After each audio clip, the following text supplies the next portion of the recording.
Hi. This is going to be a different kind of video from the one before. I don't have a script, I don't have anything, I've just kind of put a couple of nails on my wall, stuck my hang up. And I might call this sauce rants. Had a bit of cider, thought there's some things I want people to know about, so I'm going to tell you. What should I start with? Oh yes, the thing that got me on this. So I was on Discord talking in a server when someone mentioned the Sapphic flag, which I might put on screen, probably will. And the Sapphic flag was named for Sappho, a famous female poet who was very, very into women. And I don't remember if she was lesbian or if she was bisexual. I don't know. However, she was from the Isle of Lesbos. Yes, that's a real island. And that's where we get the name lesbian, referring to a woman who loves another woman. Kinda cool, isn't it? I just wanted to film all these random rants so I can get it out of my head. Ignore my double chin, I'm trying to get rid of that. But yeah. And ignore the airsoft gun up there. I'll get a better filming setup and I'll probably switch to like a black screen with animations on it, since that will be harder to edit, but it means I don't have to cut together a bunch of different takes like I did in the last one, because the last one required about 2 hours of filming with all the takes included, which was a monster. I'm also going to try and swear less for people who are religious and watch this. Let's see.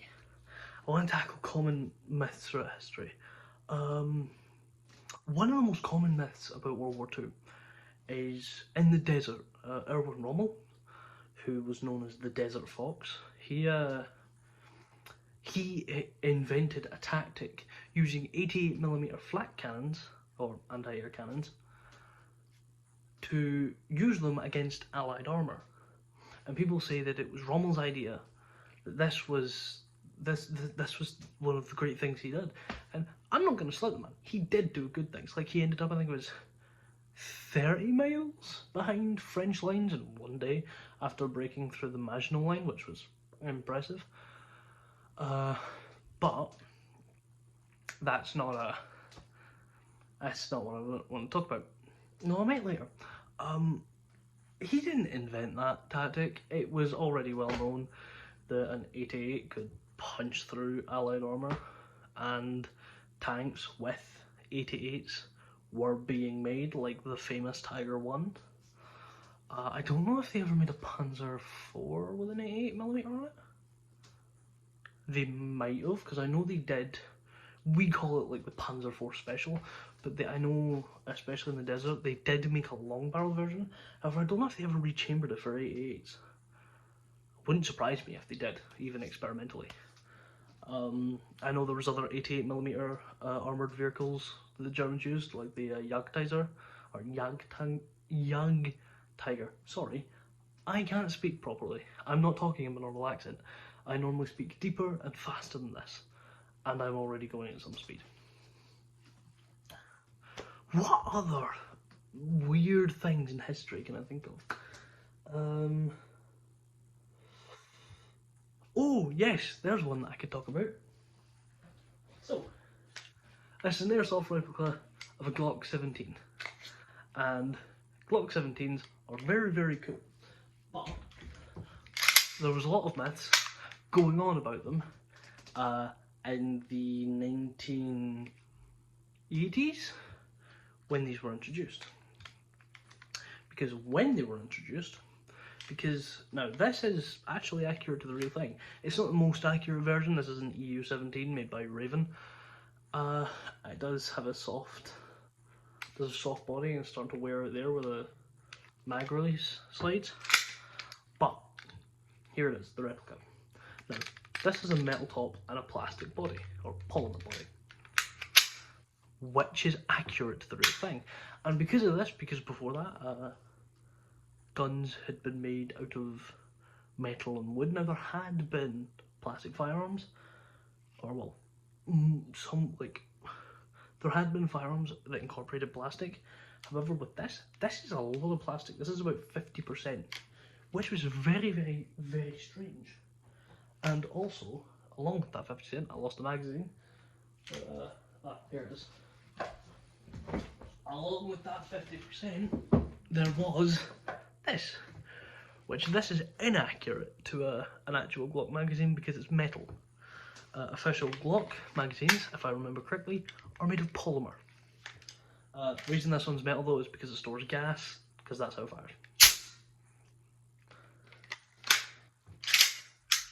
Okay, sorry, just checking. But aside from it being polymer, there's a myth about it that you could go through a metal detector and it wouldn't go off. Which isn't true, the metal detector would go off. They were also, a lot of people thought them as porcelain guns, which wasn't correct, but a lot of people hadn't heard the term polymer, especially in firearm circles, which at the time were mainly older gentlemen who had came home from wars like Vietnam. And though there was a very, very famous weapon with polymer, the M16A1, that was issued there, a lot of people didn't like it because it had a tendency to jam, and it was also, it didn't apparently feel great in the hands because they felt it felt too flimsy, which they had just went from the M14 rifle, which was wood, and the M1 Garand rifle, which was also wood, and M1 carbine, which was also wood. M1 crops up a lot in Americans' weapons systems naming convention, a bit like in Britain, how if you say the L1, you could be talking about a very, very large list of equipment, from rifles to mortars to machine guns to just about anything. Which is weird because the L for land force, so what I'm looking for, designation, that's the word. The L for land force designation has only really been a thing post World War II, because in World War II we were using, for at least for the rifles, we were using number 4, or like the rifle World War II was a number 4 Mark 1. Before that was the number 1 Mark 3. There was variants leading up to it. And we did use it after World War II. For example, the number 5, well, number 5 was in World War 1, or World War 2, sorry. It was the famous jungle carbine, but I think the number 6 and number 7 and number 8, they were definitely post-war. And I think those were just after World War II, so it might have been like the 60s, the 50s. No, it would have been the 50s when we started using the L designation, since the L1A1 was adopted in the early 60s, I think, because it was used a lot in Ireland in the famous Troubles conflict. And calling it the Troubles feels awfully demeaning. Sorry. Just noticed I had something in my teeth. What else can I think of? I'm going down a tangent on weapons, but while I'm at the Troubles, I think I might stay there for a bit. So, if you don't know what the Troubles was, the Troubles was a conflict, the last of many conflicts, between Ireland and Great Britain. And there is a difference. Britain is Scotland, England, Wales.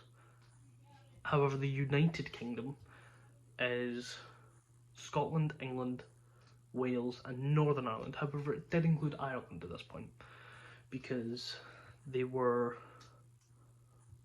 they? I might have gotten that wrong, because I know Ireland, I think I've gotten that wrong, because the Republic of Ireland was formed in, like, I think it was formed in the 30s. I apologise for that. That was a lapse in my error. There was many, many conflicts. I've just recently came back from Dublin, which was a site of the 1916 rebellion, which we'll get to later, don't worry about it. Also, as you'll see, this video probably doesn't have a lot of jump cuts, if any. I decided to do this one Lindy Beige style. If you don't know who he is, go check him out, he's amazing. Troubles. So, very, very cool things happen in Troubles, along with very, very dark things on both sides. I have a book that is sitting up there. That's not it. That's not the white thing you can see, that's my old college jotter, but I just realised how weird the word jar is. Anyway, it's called bloody Belfast, I think, and it's told from the British perspective. Most books about the Troubles are from the Irish, which is fair, since they won. But the Troubles had a very, very cool effect on armour. So, the British helmets that you will see still in use today are very, very big.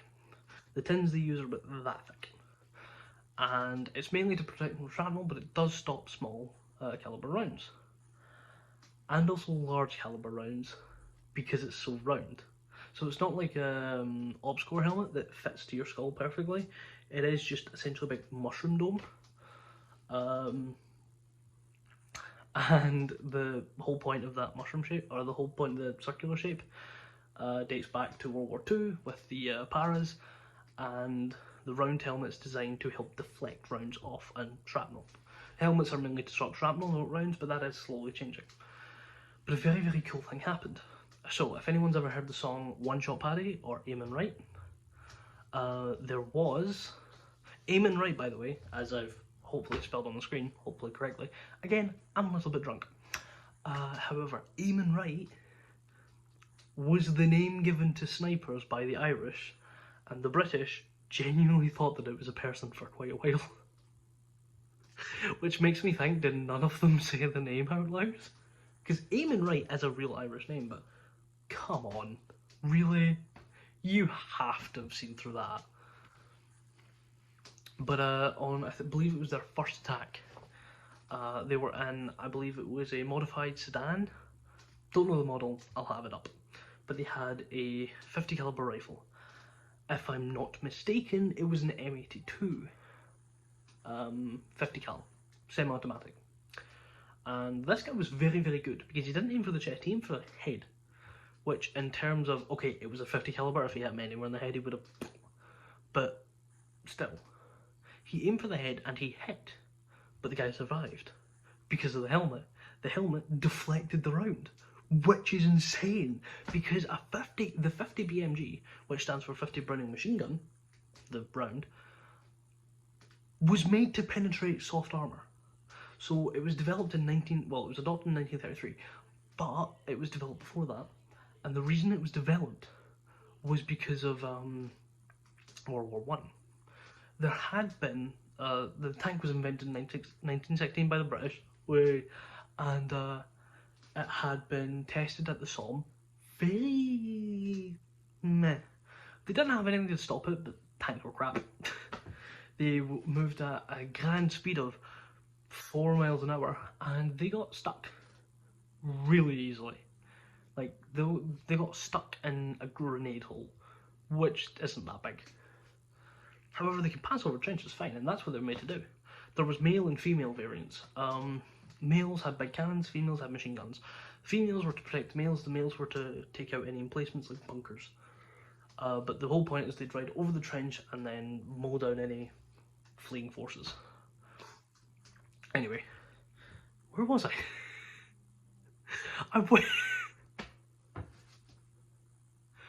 Aiming right in the shirt, right. 50 BMG. It was meant to punch through soft armour, because after the tank had been invented, the Germans did invent the Tangewehr. It was a one-shot rifle, and I believe it was 13 caliber, and it would blow your shoulder off it would like dislocate your shoulder if you fired it properly. I think the most famous appearance that most people know in it is in Battlefield 1, and that really doesn't... I mean, it's a tank rifle, it just fired a solid slug, so I guess, yeah. It was basically made to go in and fragment on the inside and make life hell for the already bad tank, for the tank crew that were already struggling. How have I been going for, goddamn, 14.5 minutes? I can talk for Scotland. But anyway, 50 BMG was a variant on that, developed in the 20s, adopted in 1933 by John Moses Browning, which is collectively known by everyone in the gun industry as the God of Guns, because he developed so many weapons, including a very cool Very cool thing. He didn't develop the Glock, but you see how that barrel tilts up? That's on the real thing. And that is to help assist in shell ejection. So if you ever see a barrel tilting up in a handgun, don't worry, it's meant to do that. He also developed in 1911, he developed Winchester rifles, the famous lever action rifles, he developed them. His father was a gun designer too. John Moses Browning also designed, I believe, the 1919 and subsequently its variants, the M2 50 caliber machine gun, and the round that goes with it, the 50 BMG, made to penetrate soft armour. There we go. Anyway, after that diversion, so it was made to stop small tanks, and it dinged off the helmet.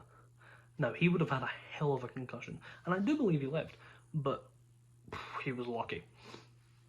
Now, anyway, that was a cool event that happened, and it wasn't the only, I believe it wasn't the only time that happened. And you might think, oh, why were they using 50 BMG? They were getting supplied from suppliers in the States, and 50 BMG was relatively common. It was also a really bungering powerful round, and if he'd aimed it at the chest, even though they were wearing flak jackets, it would have torn straight through. It tears through even modern body armour. It's a beast of a round. Somewhat unnecessary though, some people believe, at least. However, anyone who has been assisted by an M2 in combat, I'm sure wholeheartedly believes that they are not unnecessary, since they can penetrate up to 6 inches of concrete, which is essentially fuck you, fuck you, fuck you, fuck you, fuck you, and the guy behind you, which is insane. However, I have seen a lot of new, more modern military vehicles being fitted out with FN Mag 5s. The American version is called the 240 Bravo. The British call it, I believe, the L11, the L111. I think it's the L111 or the L110. Most people just call it the GPMG though. So yeah, 308 machine gun designed by FN, as I said, really, really cool gun. FN are really good designers, and they're a Belgian company. They developed the 249, which is a mag-fed and a bell-fed chambered in 5.56. And okay, mag-fed is not very reliable, but hey, who wouldn't want a squad automatic weapon like that? And it can be fed from 200 round belts, which is insane. Also has the advantage of being the same ammo as everyone else. Well, not anymore, because America did change to a new cartridge, a 6.5 cartridge, and it was made proprietary by them, by 6R.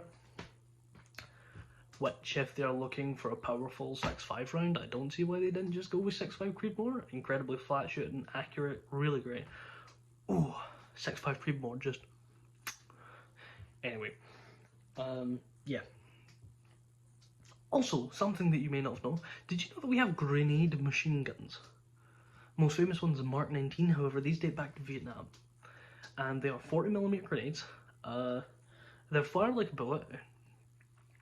Pin strikes the fire and pin strikes primer sets off the powder sends grenade out. The grenade is spin activated, so it spins a certain number of times, and then that's when it's armed, and when it's armed, when it punches through, it detonates. You can get it high explosive dual purpose, which is kind of meant to deal with like light armor, like a Humvees. Well, I guess more accurately, it would be like the Gaz Russian like light armored vehicle. I think it's like the Gaz 999, something like that. I'm not very familiar with modern Russian vehicles. I'm more familiar with small arms. That's my thing. Anything from axes to guns, that's what I like. I like doing a party trick where someone questions how much I know about weapons. I can ask them to name any country and any time period, and I can tell them that the weapon, if there was an army there, what weapon that was most predominant, and if not, I can tell them what would the most common weapon you would find in like the hands of nobles and stuff be. which is kind of really easy because you don't need to know the weapons, you just need to know the armor. Because if you know the armor, you know what they're trying to defeat. So if you know what they're trying to... I just got called. I have to edit these two together now, bugger. Yes, you can hear that going off in the background. I'm going to turn...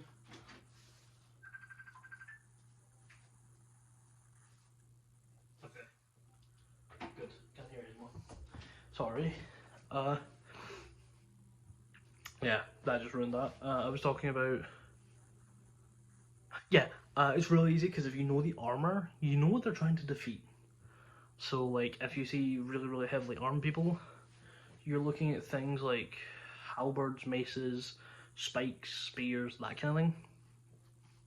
However, if you see relatively lightly armoured, depending on the period of the armour, you're either looking at guns or weapons like swords. So if you like mail and gambeson, then you're looking at swords, axes.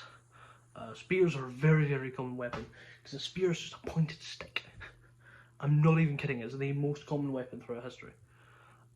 Even modern day, we still use variants of spears. You might think, what? No, we don't, we use guns.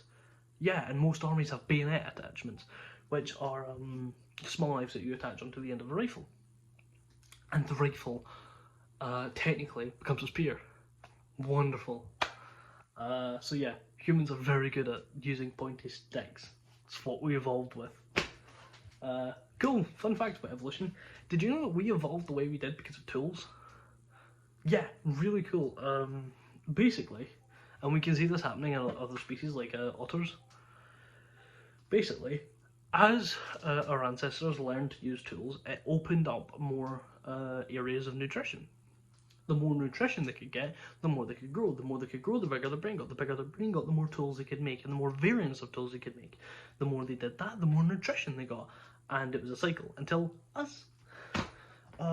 We weren't the smartest hominids, by the way. That would probably be Neanderthals. And yes, it's Neanderthals, not Neanderthals. They're named after a region in France, I believe. When I'm editing this, I'll be checking it, and if I get anything wrong, you've seen it throughout the video already, so yeah. That's not all I want to rant about, but I fear if I make this video any longer than like 25 minutes, no one's gonna watch it, so yeah. See ya!